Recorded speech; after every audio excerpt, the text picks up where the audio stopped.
Hello, everybody. This is Tyler Borseth here. Welcome back to the Trinity Segment 2, which talks about hell.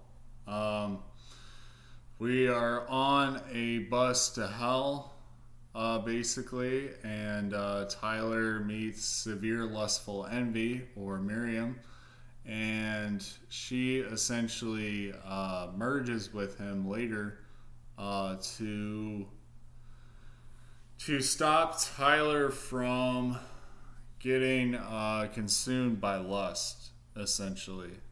Um, and yeah, that's pretty much how that goes. Um,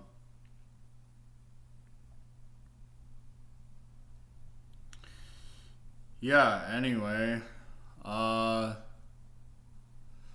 we go through the various layers of the tower, the Devil's Tower. Each barrier is represented by a sin, and each sin is represented by a symbol. A symbol basically, um, it basically keeps the sin at a good level.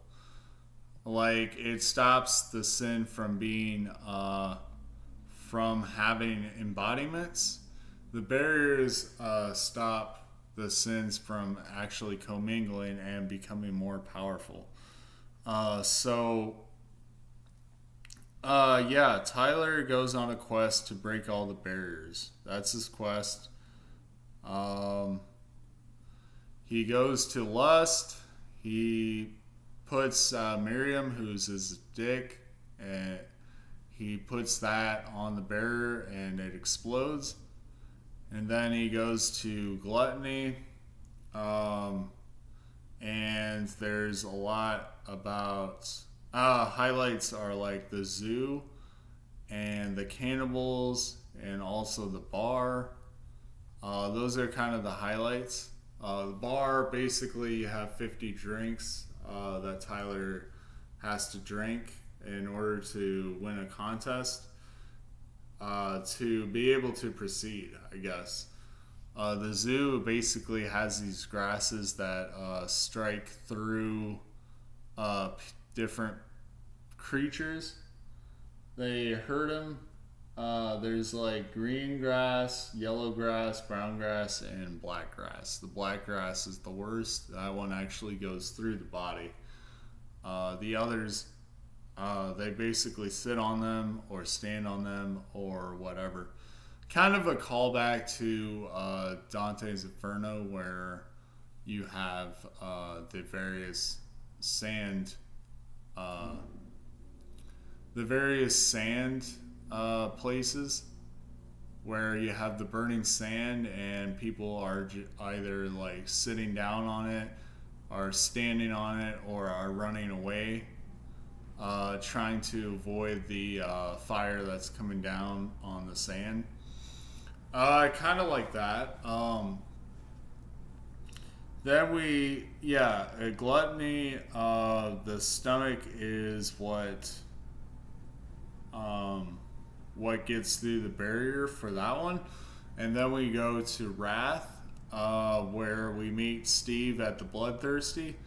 And highlights are kind of like the Bloodthirsty and the Warmongers. The Warmongers are set up in this trench-like maze, and you have people like Hitler, Mussolini, and Napoleon, as well as Eisenhower. Eisenhower is at the main base. Now, it might be a little controversial, but I put Eisenhower there. Um, Not just because I was thinking of names, but because he did actually drop the atomic bomb on Hiroshima and Nagasaki, uh, decimating thousands of people. So he does deserve a spot there. Um, Now, you can also argue that he doesn't, but yeah, I mean, you could argue that. I would definitely see your opinion, for sure. But anyway, um, and you see Armistrace, a foe of Tyler's past that won't be elaborated on, just because the history runs deeper than I can actually explain. Um, and so um, just know that Armistrace was the one who sanctioned these armies to come after the warmongers. The warmongers teamed up together, of course, with Tyler, because Tyler killed Mussolini and essentially he filled the role. Um, and yeah, um, entities can transform somewhat. It just depends on how far they sin. That's kind of the principle. That's the secret principle. Is that the more demonic an entity is, the more they're able to transform into things. Animals, demons, whatever. Not angels, of course. But yeah. And then from there, we actually go to we talked to Armistrace. He agrees that the barrier should be broken, and so he sends one of his people to actually kill everybody. Well, everybody that's left. And so he does that, becomes the embodiment, and puts his paws on the door, on the barrier, and it's the hands. The hands or the paws are they are the thing that goes against the barrier. And so they go to Sloth next. And Sloth is basically a big puzzle piece where you have one side spilling to the other, and then another side spilling to the other, and then it keeps going until you get to the center. Interesting thing to note about the Sloth is Negligent. The Negligent are definitely an interesting group. It's the last group that's really close to the center, and they are, I think, bacteria that is withered away, and they don't control their own functions, essentially. Maybe it's not explicitly stated, but every single entity in the Sloth layer expresses a lack of control over their own body in some way, because they have wasted their body in life, so that they lack the ability to control their body in death. Something like that. And then, so the ass is the one thing that breaks the barrier to Sloth. And so after that, we get to greed. And you have multiple layers, multiple buildings of greed. You have 3 buildings in each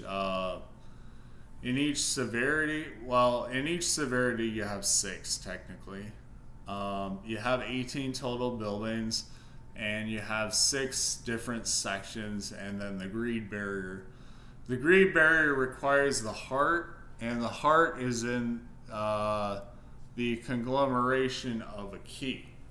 Isn't that right, Mr. Tail? Yes. Yes. So, the heart is represented by the key, and the key gets put on the barrier. The keys are gathered from each building and key rings as well. And essentially, the heart is put on the barrier, and you see the barrier crash down into the first layer of envy. The first layer of envy is like the mercantile, where there are merchants selling vendors. And then you have the mall, and then you have the form changers, And yeah, somewhere in Greed, Tyler becomes more of a monster, more of a lizard person that is monstrous.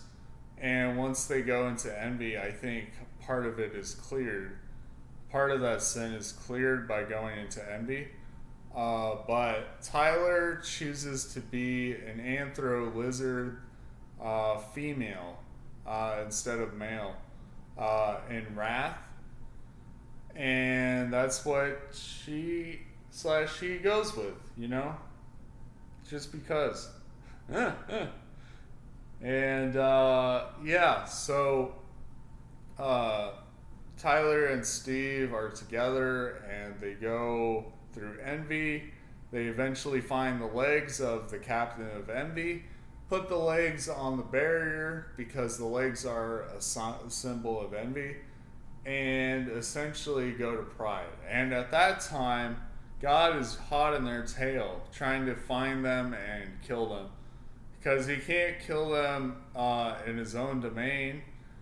He can kill them in another domain, and they would cease to exist. So Tyler goes through Pride really quickly. It's like a mountain that goes up, and he chops the head of Pride, the head of the captain of Pride, and puts it on the barrier to make it go down.